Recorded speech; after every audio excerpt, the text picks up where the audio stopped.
Mudah-mudahan tahun ini menjadi tahun yang insya Allah mudah-mudahan menjadi tahun keberkahan dan turunnya rahmat buat kita semua.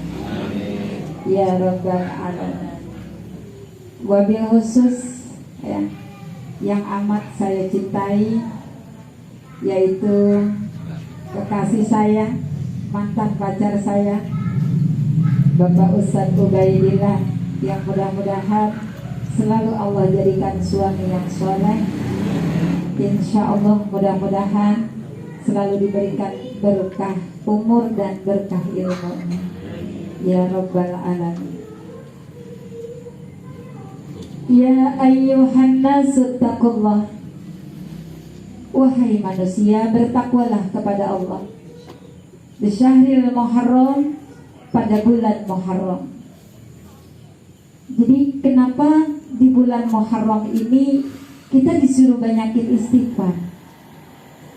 Karena dengan adanya tahun baru, dengan memperingati tahun baru, ini adalah menjadi satu renungan buat kita. Yang pertama, ya Allah, ternyata umur kita udah nambah ya, gitu, satu. Yang kedua, dengan adanya tahun baru, ya Allah, kayaknya jatah kita di dunia udah tinggal sedikit lagi nih. Iya nggak Bu? Kalau misalnya nih ya, umur kita dikasih sama Allah 41 tahun. Nah sekarang ini 41 nih ya. Berarti kan umur kita tinggal setahun lagi. Kalau misalnya umurnya 41 lebih seminggu tinggalan berapa hari lagi nih kita, Masya, kan gitu ya. Jadi kenapa dengan mengatakan kita lagi begitu tahun baru, ayolah kalian bertakwa kepada aku, gitu kata Allah. Maksudnya kenapa? Karena dengan adanya memperingati tahun baru ini menjadi satu renungan yang dahsyat buat kita. Maka di sini diawali memperingati tahun baru dengan bertakwa kepada Allah. Jadi kasril istighfar. Yang pertama, perbuatan takwa awal di tahun baru ini adalah dengan memperbanyak istighfar. Loh, kenapa dengan memperbanyak istighfar? Karena orang yang beristighfar itu adalah orang yang ingat akan kesalahannya. Dan orang yang ingat kesalahannya berarti dia mengakui dosa-dosanya dan dia berusaha untuk memperbaiki dosa-dosanya. Coba Pak, kita bayangin ya Bu ya, ini kita kalau misalnya lagi kayak yang marah banget, pasti orang tua kita bilang gini, istighfar apa, istighfar marah-marah baik, istighfar, kan gitu ya. Pasti kita akan dikatakan seperti itu ya, di saat kita kayak yang lagi marah. Ibu juga sama ya. Ibu juga kalau misalnya kayak kecapean gitu, terus tiba-tiba anaknya bandel, ibu ngucapnya apa? Astagfirullahaladzim. Nah tuh kalau istighfar kayak apa, istighfar pakai urat begitu tuh, kira-kira ngampunin dosa enggak tuh saya gitu kan? Kalau kata saya enggak. Kenapa? Karena orang yang dimaksud dengan bikasir istighfar di sini adalah orang itu benar-benar mengakui, ya Allah, saya emang banyak salah ya Allah, gitu. Ya kalau misalnya ngelihat cucian banyak, astagfirullah. Ya Allah, ngelihat lagi tidur baik, la ilaha illallah, astagfirullah. Tapi itu alhamdulillah gitu. Tapi itu termasuk kata-kata yang indah ya, walaupun menyakitkan gitu. Daripada nanti istri bapak bilang apa dengan kata-kata yang gak enak gitu, kayak misalnya waliyadzubillah ya, saya busa gitu, naudzubillah ya. Misalnya dengan kata-kata begitu, itu nambahin setan tuh beranak 40 lagi ya. Sedangkan setan itu gak pernah mati. Yang mati mah kita, bukan setan gitu ya. Makanya bikasir istighfar, perbanyak istighfar. Aksiro minal istighfar in kulli hamin wa ghamin farha. Perbanyaklah istighfar,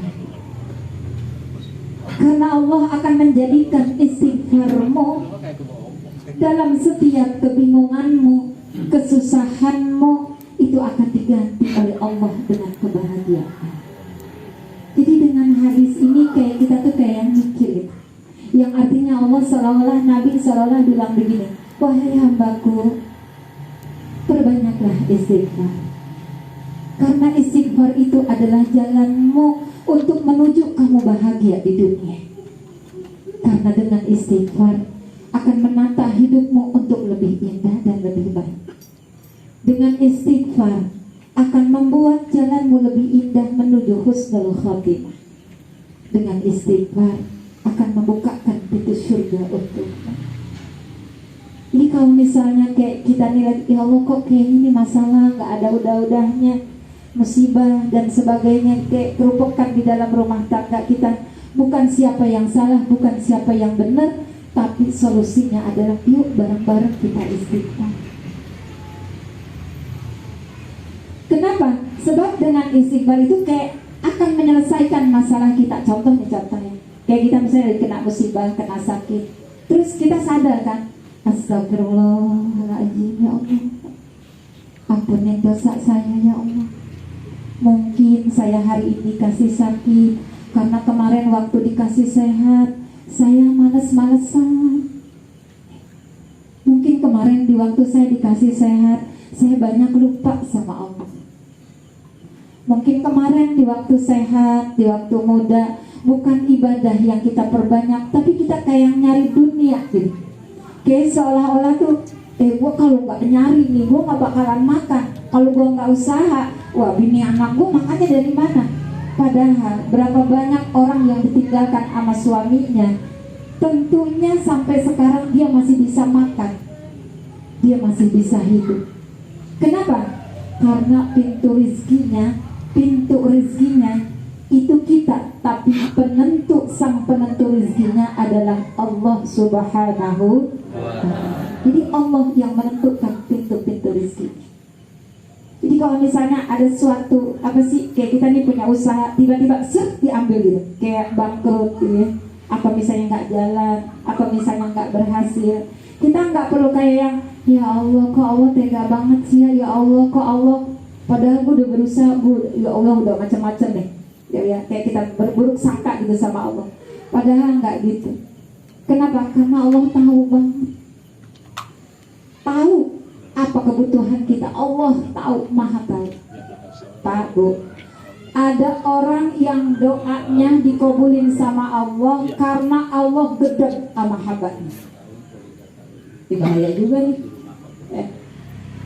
Ada orang yang doanya itu kayak apa sih? Dia langsung dikabulin sama Allah, tapi bukan karena Allah cinta sama kita. Gitu. Contohnya gini dah. Ada pengamen nih, ada pengamen datang ke kita. Dari jauh kita udah gedeg tuh sama pengamen, ya Bu ya.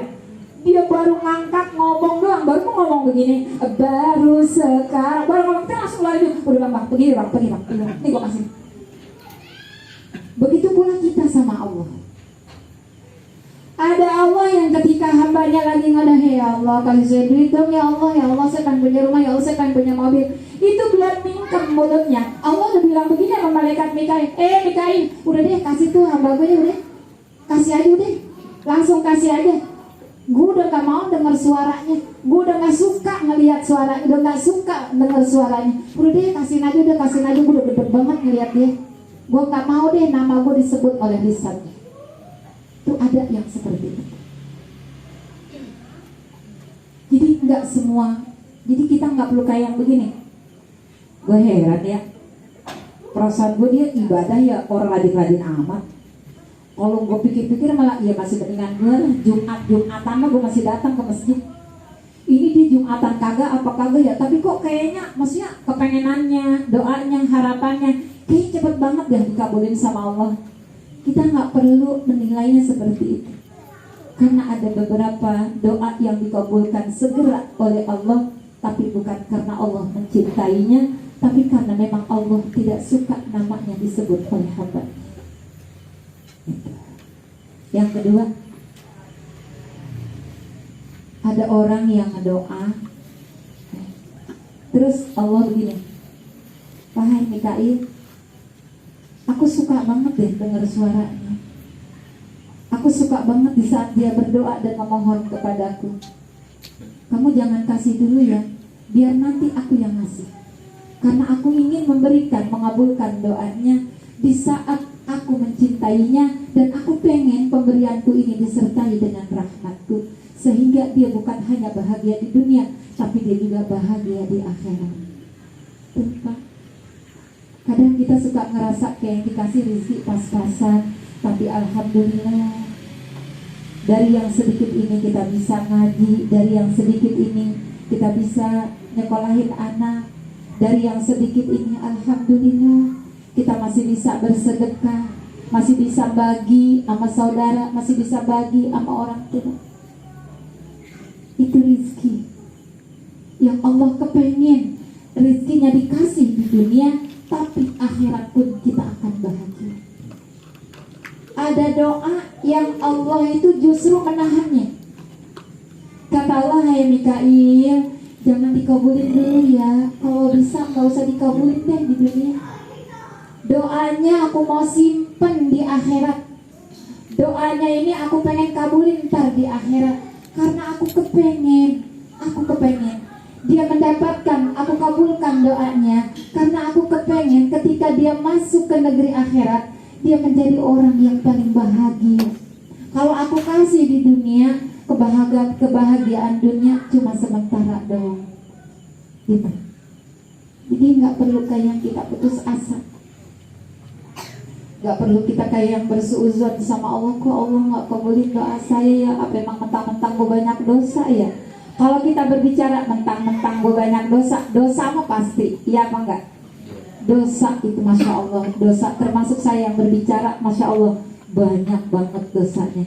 Maka alangkah indahnya di tahun baru ini, yuk kita perbanyak dengan kalimat istighfar, insya Allah. Karena orang yang beristighfar itu adalah orang yang berusaha untuk menjadi yang baik. Dengan istighfar kita bisa menata lisan kita. Kita nggak bisa memberikan kebahagiaan kepada pasangan kita minimal dengan kata-kata yang baik-baik. Kita bisa menata lisan kita yang setiap hari kita pakai ngomong yang nggak ada manfaatnya, minimal pakailah untuk menyebut nama Allah, untuk berselawat kepada Nabi kita Muhammad Sallallahu Alaihi Wasallam. Tapi kan saya kerja, tapi kan saya, yuk bisa sambil bekerja, sambil apapun, yang penting hati kita gak terlepas. Kenapa? Karena takut. Kita takut seandainya ada dosa-dosa kita di akhir tahun kemarin yang tidak tertaubati oleh kita, akan menjadi madorot di tahun mendatang. Makanya dengan kalimat istighfar ini, Masya Allah, makanya solusi dari semua permasalahan kita adalah dengan istighfar. Dan kemudian hikmahnya orang yang memperbanyak istighfar bukan hanya kepusingannya, kebingungannya akan diganti dengan kebahagiaan, tapi Allah akan memberikan rezeki yang gak diduga-duga oleh Allah Subhanahu wa Ta'ala. Percayalah kepada Allah. Kalau hari ini ya misalnya kayak bisnis kita diambil sama orang, terus kita lagi ngewarung, terus ada orang lagi ngewarung lagi, warungnya lebih sukses dari kita, lebih laris dari kita. Jangan pernah tertarik dengan itu semua. Kenapa? Ingat, yang memberi rezeki adalah Allah. Oh mungkin sekarang nih warung kita lagi sepi, dagangan kita lagi sepi, atau usaha kita lagi begini. Mungkin Allah mau memberikan kepada kita rezeki yang lebih berkah lagi. Kalau kita selamanya kayak yang dipikirin, yang buruk-buruk dipikirin, nggak ada baik-baiknya hidup kita. Jadi kayak nggak ada bagusnya gitu hidup kita tuh. Makanya yang kita pikirin itu ada ya Allah gitu.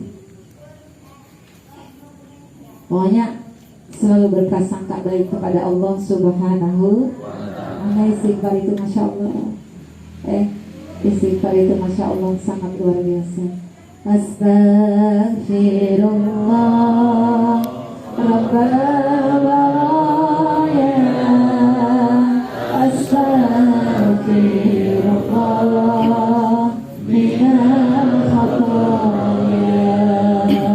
Astaghfirullah Rabbal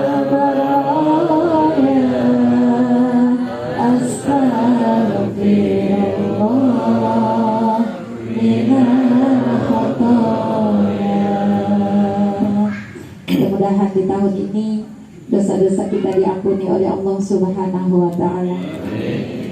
Jadi banyak ya, jadi tahun baru ini adalah kayak kita mengintrospeksi diri kita dengan melalui istighfar. Ini adalah ungkapan rasa nyesel kita sama Allah. Jadi kayak kita tuh ngebayangin kayak sekarang, misalnya kayak kita punya anak, ya Allah kok begini ya anak kita, astagfirullah ya Allah, jangan-jangan dulu saya pernah begini sama orang tua saya gitu. Terus kita kayak ngalamin kayak gini, ya Allah, jangan-jangan dulu waktu kita lagi punya lupa sama saudara yang gak punya, bisa juga. Pokoknya dengan istighfar itu insya Allah akan membuat hati kita lebih indah.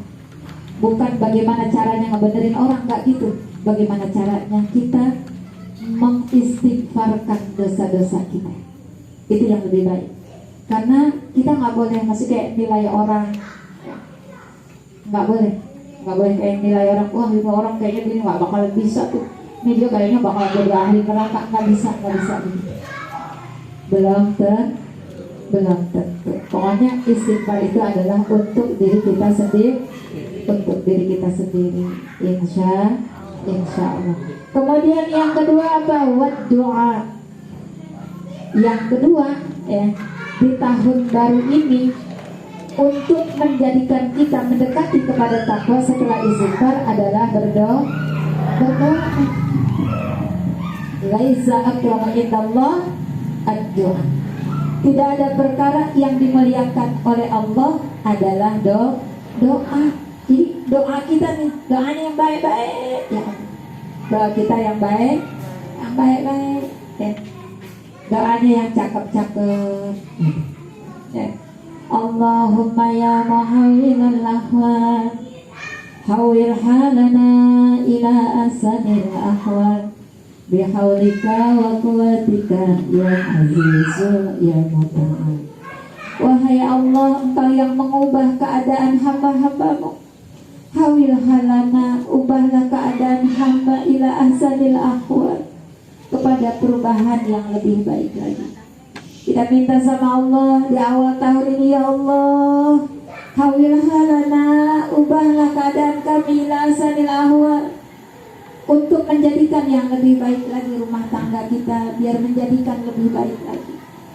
Jadi saat kita mengalami kayak yang ini rumah tangga kita kayak yang lagi kusut banget, jangan begini, kayaknya rumah tangga gue bisa dipertahankan lagi kalau begini caranya. Enggak gitu.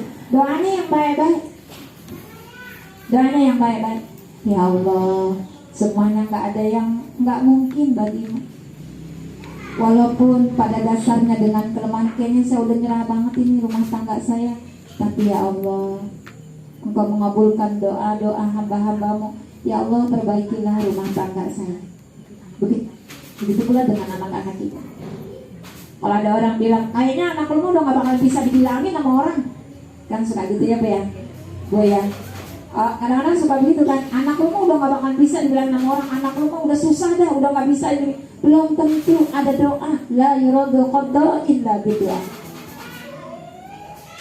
Takdir itu bisa dirubah dengan sebab doa. Apa misalnya kayak kita begini, kayaknya gue mau bakalan gak pergi ke Mekah kalau begini keadaannya. Belum tentu. Kalau Allah sudah berkehendak, mudah segalanya, insya Allah. Kayak suami kita gitu ya, suami kita yang lagi usaha, walaupun laki ibu usahanya kayak apa sih, kayak nyipu kembang di latar rumah, ibu waktunya doa ya doa, ibu doa ya doa gitu. Jangan begini, kalau laki pergi di kantor sih boleh, tapi kita doa, masya Allah, doain. Mau ke sawah nggak apa-apa, doa ya doa. Kita minta sama Allah, kan kita mintanya dikasih rezeki yang barokah. Kalau rezeki yang barokah itu kayak gimana sih? Yang kita terimanya adem, nerimanya nggak pusing. Ada orang yang begitu terima duit malah berantem laki bini. Iya kan ya? Iya, berkah. Ada loh Bu, orang yang dapat duit 100.000, subhanallah. Ada orang yang nerima duit 50.000, adem rumah tangganya. Tapi ada yang nerima duit 1 juta, berantem lagi bini. Kenapa? Karena nggak berkah. Makanya kita mintanya itu ya. Salat duha tuh itu. Jadi salat duha itu berkah rezeki, berkah rumah tangga, punya anak yang soleh. Itu maknanya tercakup di dalam salat sunat duha. Walaupun hanya 2 rakaat. Kita kan lagi ngedoa sama Allah nih, laki kita yang lagi kayak yang kerja usaha apapun itu cobalah daripada kita kayak yang ngerumpi di warung gak ada manfaatnya, mendingan kita salat duha 2 rakaat buat diri kita terutama. Bukan hanya itu saja, keutamaannya orang yang melaksanakan salat sunat duha, ya Allah, panggilannya nanti kalau udah meninggal dunia di hari kiamat, indahnya ya Allah. Ya ayyuhad duha, itu kata Allah, hei kalian hamba-hambaku yang salat duha, ayo udhulu, ayo masuklah kalian ke dalam syurgaku bisalamil aminin, dengan selamat dan dengan kesejahteraan. Indah panggilannya untuk orang-orang yang salat sunat duha. Kenapa? Karena nama kita dipanggilin nama pintu surga. Karena nanti ini kita kayak apa sih? Kayak kita masuk ke hotel ngumpul di lobi. Kan kalau masuk ke hotel masing-masing megang kartunya kan buat masuk kamar, bukan kunci. Hotel tuh megang kartu buat masuk ke dalam pintu hotel. Itu nanti di surga kita kayak begitu, kayak kita diam nih di lobi nih. Tapi belum tentu kita bisa masuk ke kamarnya. Kenapa? Karena pintu-pintu surga itu akan memanggil nama-nama yang berhak untuk masuk. Kayak misalnya, ya Fulan bin Fulan gitu. Pintu apa tuh? Misalnya pintu siam, pintu puasa royan, khusus untuk orang-orang yang berpuasa. Duha, begitu juga ada pintu surga namanya pintu duha. Dia akan memanggil kepada orang-orang yang melaksanakan salat sunat duha. Jadi apa ya? Duhanya Masya Allah hebat. Doa itu luar biasa ya. Pokoknya dengan doa insya Allah ya, doanya yang baik-baik. Apalagi sekarang kan emak-emak nih lagi kayak yang sabar ya. Sekolah online emaknya gede, sabar ya. Jadi jangan misalnya pas kayak yang anak lagi ngerjain itu udah emaknya udah bisa, anaknya nggak bisa, terus kayak yang, emang lu bego banget sih, padahal emaknya sebenarnya nggak bisa, makanya emaknya marah ya. Bukan begitu, bukan. Kalau pinter ibu nggak bakalan bilang bego sama anak ibu ya. Sebenarnya ibu lagi ngatain anak ibu bego, sebenarnya itu telunjuk satu, yang 3 nunjuk ke ibu semua. Artinya apa? Lu lebih bego dari gua gitu ya. Jadi ya Allah, jangan kayak gitu, pokoknya kasih omongan yang baik, yang cakep-cakep. Makanya Imam Sudes, Masya Allah, kalau apa ngelihat riwayat cerita dari ibundanya Imam Sudes tuh bandelnya luar biasa, anak-anak tuh Pak bandel. Pokoknya kalau ketemu anak orang ada apa yang nangis, sambatan ke Imam Sudes. Tapi emaknya ini subhanallah, ini kalau ada tetangganya ngadu gitu ya, Umi sudah siap mau anak lu, udah gitu dah. Kayak kita ini kalau ngomong kan, kalau anak saya bandel, ibu kan harus bilang saya anak mau ajarin anak lu gitu dah. Iya. Uminya bilang apa, ya Allah sudah jadi anak yang soleh.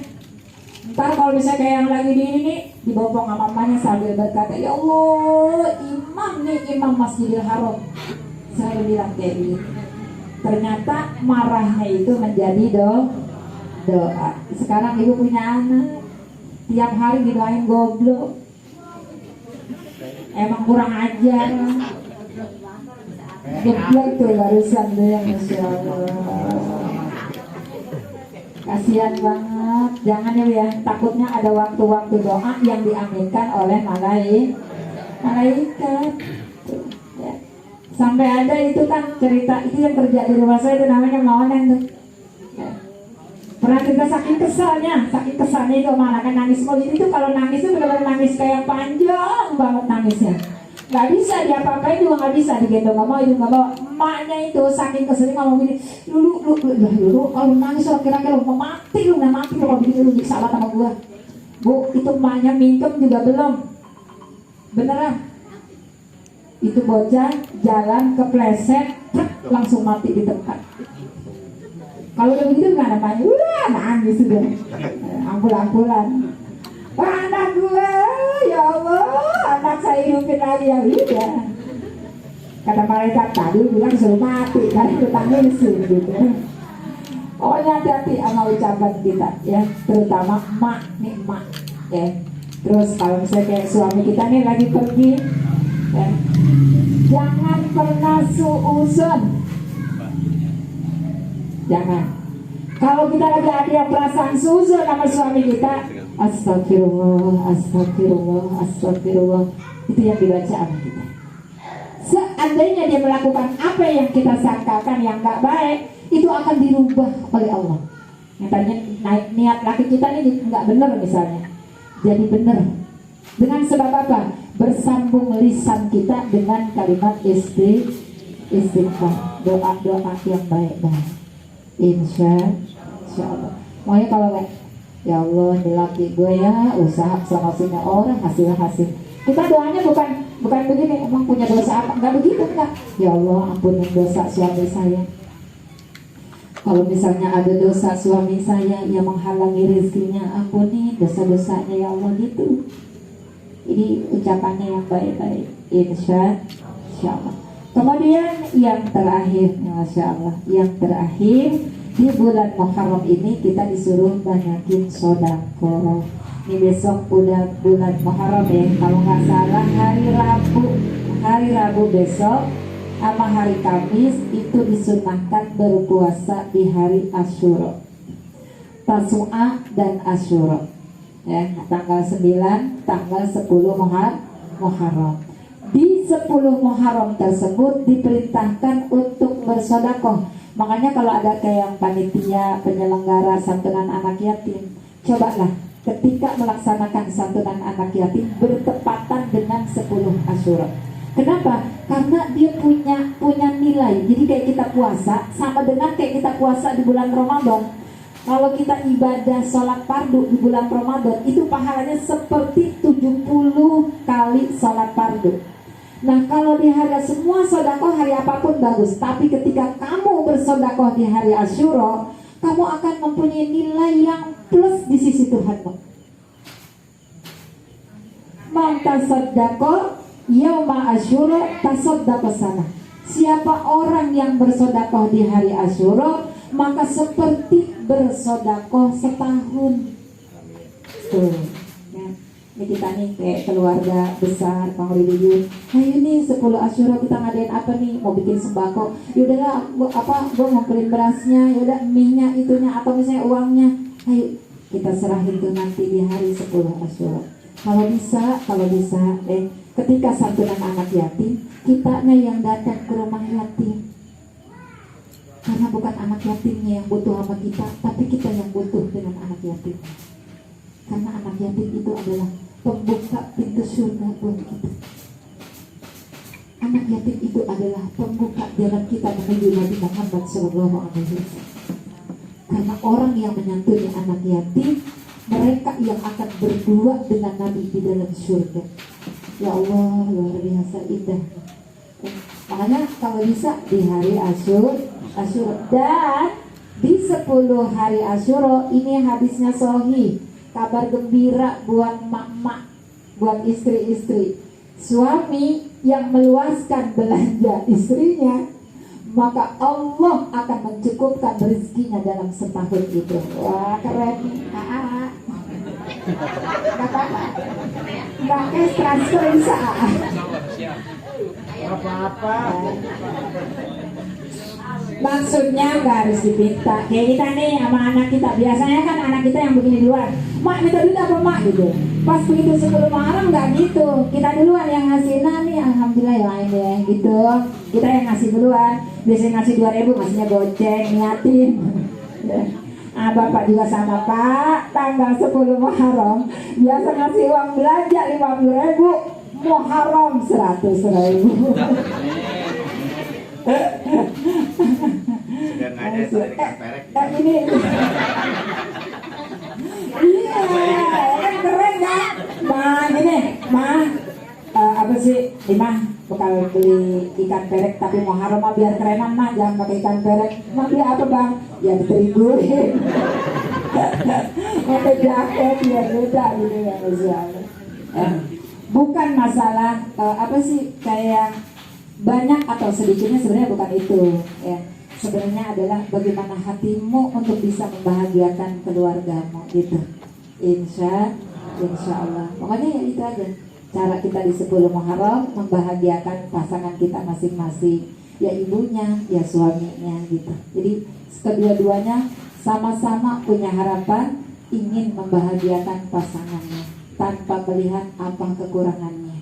Karena di dunia ini gak ada yang sempurna. Dari kekurangan itulah Allah akan memberikan nilai kesabaran yang siapa tahu sabar itu adalah jalan kita menuju surganya Allah Subhanahu wa ta'ala. Insya Allah sedekah deh nanti di 10 Muharram ibadah puasanya. Terus apa lagi tuh amalannya? Yang pertama baca daripada hasbiyallah. Hasbiyallah ni'mal wakil 70 kali di hari itu ya.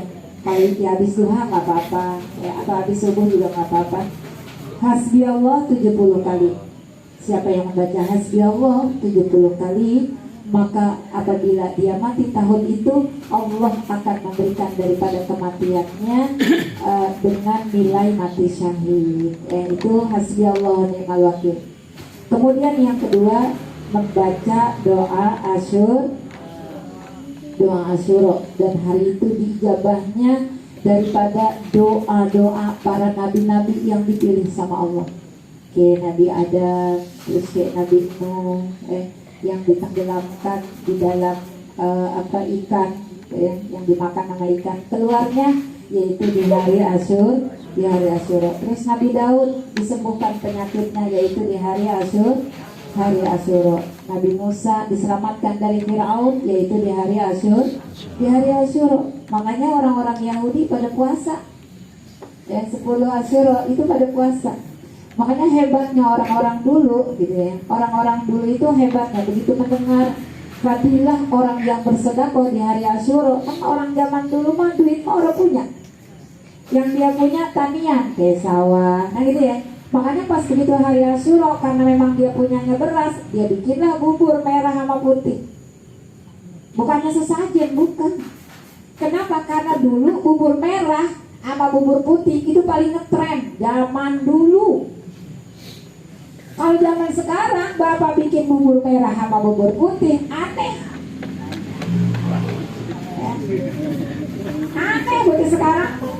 Iya enggak? Kenapa? Karena itu kejadiannya beberapa puluh tahun yang lalu.